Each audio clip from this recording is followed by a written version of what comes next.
부모님이 아이의 뇌를 위해서 해줄 수 있는 가장 좋은 선물, 그건 바로 엄마표 힐링이죠.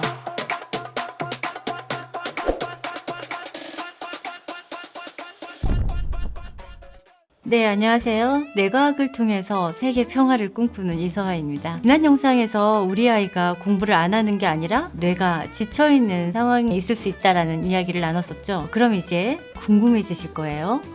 우리 아이 뇌를 어떻게 회복시킬 수 있을까요? 집에서도 도와줄 수 있는 방법이 없을까요?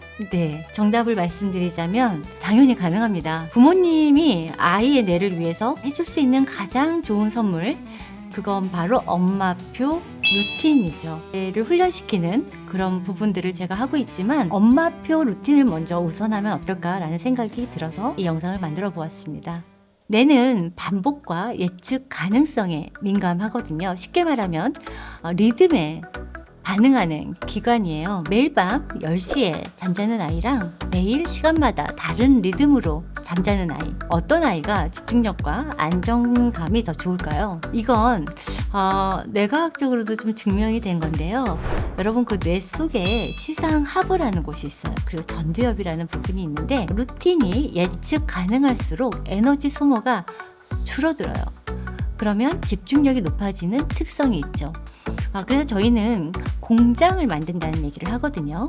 공장을 만들어 놓기가 쉽지 않죠. 공장이 만드는 게 쉽지가 않지만 일단 공장을 만들어 놓으면 공장을 가동하는 건 굉장히 쉬워요.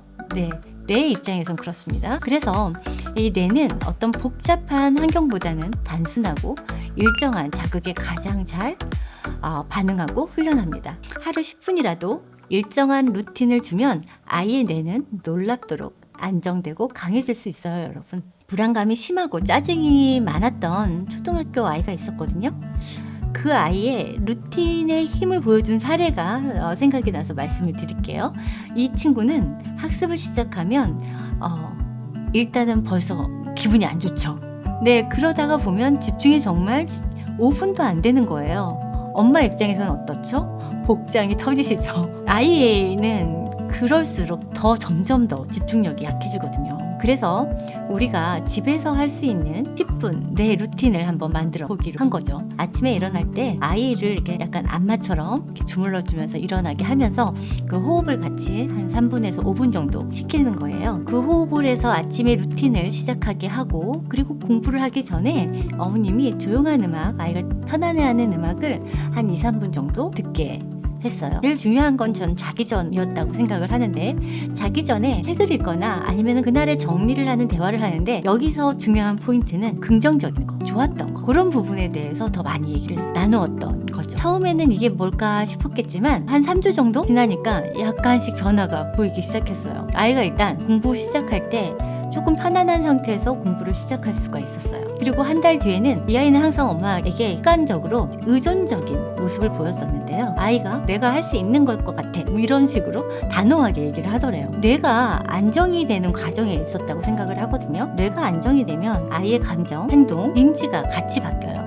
그거를 우리가 학습 정서라고 하잖아요. 학습 정서가 안정이 된 아이, 당연히 집중력이 좋을 수밖에 없겠죠. 그럼 지금부터 바로 적용할 수 있는 10분 루틴을 한번 알려드릴게요. 아이가 일어날 때 호흡을 하게 하고 몸을 이렇게 주물러 주면서 일어나게 했다고 말씀드렸잖아요. 그런데 공부를 시작할 때 또 아이가 눈 감고 10초 정도 아니면 30초 정도 숨 고르기를 시켜주는 게 좋아요. 아이가 좋아하는 조용한 음악을 한 2분에서 3분 정도 틀어주거나 약간의 백색 소음도 도움이 될 것 같아요. 그리고 전두엽에다가 어떤 감정 중추를 동시에 자극하면 좋기는 한데, 작은 종이에 지금의 기분, 색깔을 이렇게 색을 칠하게 하는 거가 좋아요. 특히나 이제 원의 모양을 그리는 것도 굉장히 정서에 좋다는 연구 결과도 있거든요. 지금의 감정을 이렇게 색으로 칠해보는 것도 전두엽과 감정 중추를 동시에 자극하는 루틴이 될 수가 있어요.